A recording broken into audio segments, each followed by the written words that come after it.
저는 오늘과 내일 스페셜 DJ로 이브닝쇼 진행을 맡은 자연인 표창원입니다.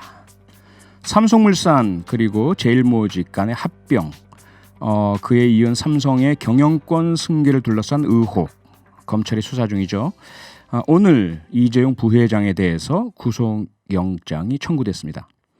이 부회장이 자신과 그룹 전 현직 임원들에 대한 기소의 타당성을 외부 전문가들로 구성된 검찰수사심의위원회에 판단해달라는 소집 신청을 낸 지 이틀 만인데요.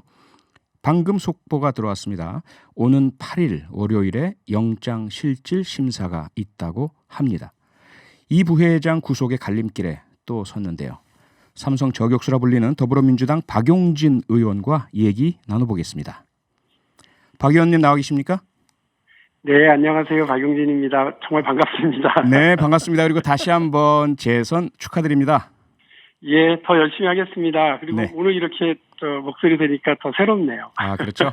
우리 박용진 의원님은 지난 20대 국회에서 유치원 3법, 우리 학부모님들의 걱정을 덜어드리고요. 우리 어린이집 유치원의 운영 투명성을 제고하는 상당히 중요한 그 법안을 결과적으로 통과시켜 내셨잖아요. 네, 감사합니다. 네, 국민들의 응원이 상당히 뜨거운데요. 21대에도 당연히 우리 국민들의 삶을 개선시킬 수 있는 입법 노력 계속 해 주시겠죠? 네, 더 열심히 하겠습니다. 네, 기대하는 마음으로 지켜보겠습니다. 오늘 여쭤볼 그 주제는 조금 전에 제가 말씀드렸지만 삼성 이야기인데요. 네네. 네, 검찰이 오늘 이재용 부회장에 대해서 구속영장을 청구했습니다. 네네. 이 부회장은 그 전에 검찰수사심의위원회를 소집해서 자기에 대한 기소가 적절한지 판단해달라 이랬는데요. 예.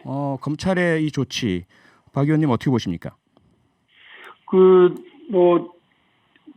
언론의 이제 분석 이런 걸 일단 말씀드리면 네. 이재용 부회장이 사실은 거의 구석에 몰려 있었던 거 아니냐. 그러니까 한 30명 가까운 그 관계인들이 다 소환돼서 조사를 받았고요. 네. 그리고 사실은 10명 이상이 아마 기소될 것이다. 이렇게 다들 얘기가 있었는데 3명으로 딱 압축을 해서 1, 2, 3가 이렇게 구속영장이 청구가 됐죠. 근데 네네. 이미 영장이 청구될 거라고 하는 거는 서초동 일근의 파다한 얘기였고요. 네. 그러니까 더 이상 자신이 빠져나갈 또 다른 이게 루트가 보이질 않으니까 이 검찰 수사심의위원회라고 하는 네. 이 카드를 드러냈는데 이게 지금 승부수다라고 하는 표현도 있습니다만 제가 볼 땐 자충수가 될 가능성도 상당히 많아요. 그렇게 보시는군요. 왜냐하면 네. 왜냐하면 그 구속영장 이제 심사를 앞두고 있는 상황인데요. 네. 만일에 여기에서 그 관계인들, 전문가들이 한 150명이 150명 정도가 있는 이 전문가 집단에서 네. 15명을 추려가지고 봤더니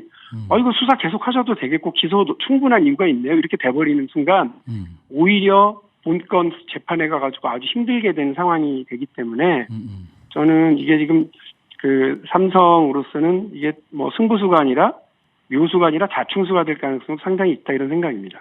예. 박 의원님은 오히려 검찰수사심의위원회 소집 요청 자체가 검찰의 그 기소 또 구속의 당위성을 더 탄탄히 해주고 결과적으로는 그것이 법정에 가서도 이재용 부회장 등 그 피고인들에게 불리하게 작용하는 자충수가 될 것이다 이렇게 보고 계시는 거군요. 예, 검찰 쪽은 아주 자신이 하고 있는 것 같고요. 네. 이미 삼성물산에 대한 압수수색, 삼성 바이오로직스에 대한 수사 등등을 통해서 관련 문건 등등을 상당히 많이 확보한 걸로 알려져 있고요. 네. 그리고 검찰 내부에서는 영장 청구에 대한 이견은 지금으로서는 없는 것 같습니다. 수사의 그러니까 사법 처리 대상의 규모라든지 이런 부분을 놓고서는 경제적 부담 이런 것들을 좀 내부에서 토론이 있었던 거는 같아요. 언론 네. 보도를 보면.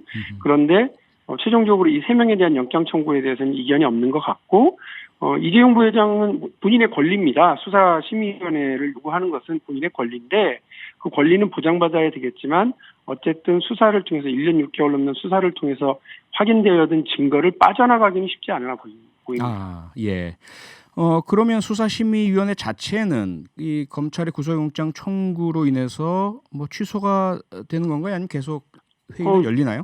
어떻게 보세요? 이게 각각 다른 트랙입니다. 그러니까 구속영장 청구는 우리 표전 의원님도 더 잘 아시겠습니다만 네. 구속 수사의 필요성이 있는지 없는지를 재판부에 묻는 것 아니겠습니까? 그렇죠. 예. 그리고 이제 이 부분은 검찰 수사심의위원회는 이제 기소 여부, 죄가 있는지 없는지, 죄도 없는데 왜 나를 자꾸 기소하려고 그러냐. 네. 이 부분을 판단하는 게 우선인 것 같아요. 근데 그 예규를 보면 사실은 그 수사를 계속 할 건지의 여부, 두 번째로는 공소 혹은 불기소 처분에 대한 여부, 세 번째로는 구속영장 청구 및 재청구에 대한 여부 등등 한 5가지 정도가 이 심의위원회에서 다룰 수가 있다고는 되어 있거든요. 네.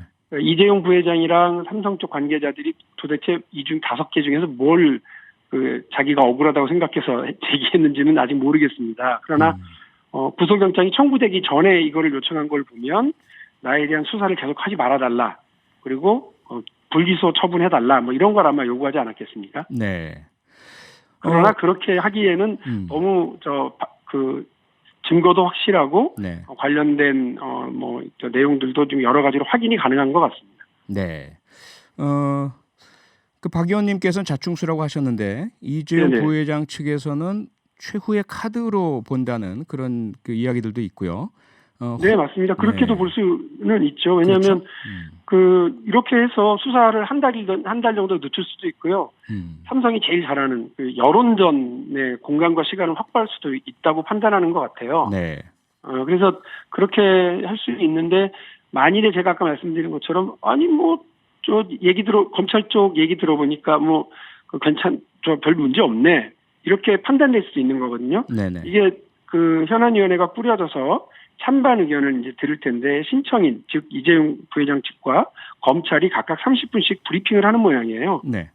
그 내용을 들으면서 한 15명 이상의 현안위원회가 꾸려지는데 그분들이 일정한 판단을 이제 하는 것 같습니다. 그래서 이게 지금 마지막 카드다. 근데 그 마지막 카드가 2판 4판 카드인지 아니면 묘수가 되는지 그거는 네. 좀 더 지켜는 봐야 되겠습니다만 네. 그 검찰 수사를 빠져나갈 가능성이 없다고 판단했기 때문에 이 방법을 최종적으로 선택할 수밖에 없다. 이렇게도 해석은 가능하죠. 네. 그러니까 합리적인 그 논리적인 판단 끝에 나온 그 카드라기보다는 절박함 끝에 뭐라도 없나 마지막 하나 뭐 이렇게 봐야 된다는 말씀이시죠? 예, 저는 네. 저는 그렇게 해석을 하고 있습니다. 예. 근데 혹시라도 삼성 혹은 이재용 부회장 측에서 치밀한 그런 논리적 검토 끝에 이 카드를 썼고 그래서 혹시라도 수사심의위원회에서 검찰의 네. 기소나 구속영장 청구 등이 부당하거나 부적절하다 이러한 결론을 내린다면 이건 권고가 되는 거죠? 네, 권고고요. 네. 이제 관련된 예규에는 주인 검사는 이 권고를 존중하여야 한다로 되어 있습니다. 그러니까 네. 존중의 방식이 어떤 건지는 이제 주인 검사 수사팀과 검찰이 판단해야 되겠고요. 네. 다만 이제 심의위원회의 그 의견서 있지 않습니까? 네. 이거를 사건 기록에 첨부를 한답니다. 그러면 재판부에게도 일정한 영향을 줄 가능성이 있겠죠. 근데 만일에 이재용 부회장을 이렇게 기소하지 마라, 죄가 없어 보인다 이렇게 한다고 한다면 그것 또한 삼성한테 참 재미있는 이재용 부회장한테는 아주 재미있는 결과가 될 거예요. 왜냐하면 다른 범죄 혐의는 다 확인이 됐고 이미 8명이 재판부에 의해서 구속이 되어 있는 구속되거나 재판을 받아서 1심에서 유죄가 대부분 나왔거든요. 네.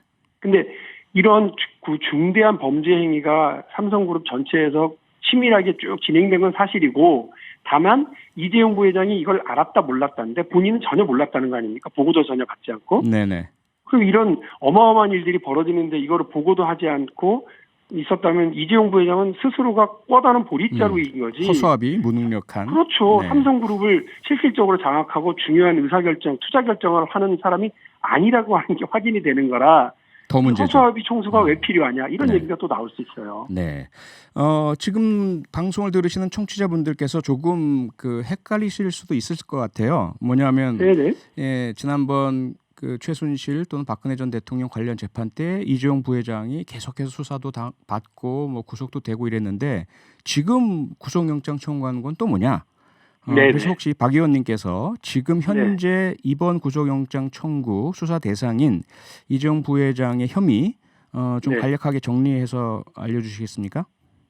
지금 재판받고 있죠. 네. 뭐냐면 박근혜 최순실에게 뇌물을 준 사건입니다. 네. 정유라에게 말 사주고 또 뭐 이렇게 뇌물 건네고 뭐 이런저런 재단에 뇌물 건네고 했던 게 다 유죄로 확정이 돼서요. 지금 그거는 최종적으로 양형 재판만 받고 있습니다. 네, 그래서 형만 남겨두고 있는 거고. 그렇죠. 네. 당신은 저 유죄인데 2년을 살 건지 3년을 살 건지 그것만 지금 재판부가 판단하고 있고요. 그렇죠. 지금 그 논란이 되고 있는데 이 사건은 네. 삼성물산과 제일모직의 합병을 회계 부정과 조작 등 자본시장법을 어긴 것으로 파악을 하고 이 과정을 통해서 이재용 부회장이 경영권을 승계한 사건을 가지고서 네. 하는 거니까 연계는 되어 있지만 사실상 별건이죠. 네. 앞에 거는 뇌물 사건이고요. 지금 거는 경영권 승계를 위한 회계 조작 사건 등을 포함한 내용들입니다. 요게 그러니까 이런 행위를 통해서 부당 불법하게 삼성의 경영권을 승계받으면서 네. 결과적으로 회사에는 피해를 끼친 업무상 배임이다 이렇게 보고 있는 거죠. 그렇습니다. 네. 왜 그러느냐면 삼성 그 그룹을 장악하는데 가장 핵심적인 회사가 삼성전자입니다. 네. 삼성그룹에 한 400조 되는데 그중에 한 300조짜리가 삼성전자거든요. 그러니까 삼성전자를 장악하는데 필요한 지분이 필요한 건데 이 삼성물산이 되게 중요한 역할을 하고 있거든요. 삼성전자의 네. 장악 지분을. 네네. 그런데 제일모직에는 한 50% 가까운 지분이 있었던 이재용 일가가 네네네. 삼성물산에는 한 1%밖에 없었어요. 네, 박 의원님. 두 회사를 합병해서 네. 지분을 가지려고 하는 거죠. 네, 박 의원님. 아이고 너무 죄송한데 지금 그 시간이 상당히 많이 경과가 돼서요. 그래요? 예. 자세한 이야기 다음에 다시 한번 좀 요청을 드릴까요? 마지막으로 간단한 얘기긴 해서요. 예. 네, 마지막으로 간단한 질문 좀 부탁드리겠습니다. 네네. 구속영장 발부가 될까요? 안 될까요? 어떻게 보십니까?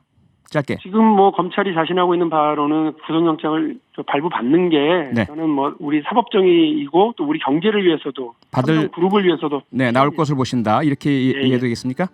네네. 고맙습니다. 네, 박영진 의원님 고맙습니다. 다음에 또 네, 모시겠습니다. 네. 그렇죠. 네. 네.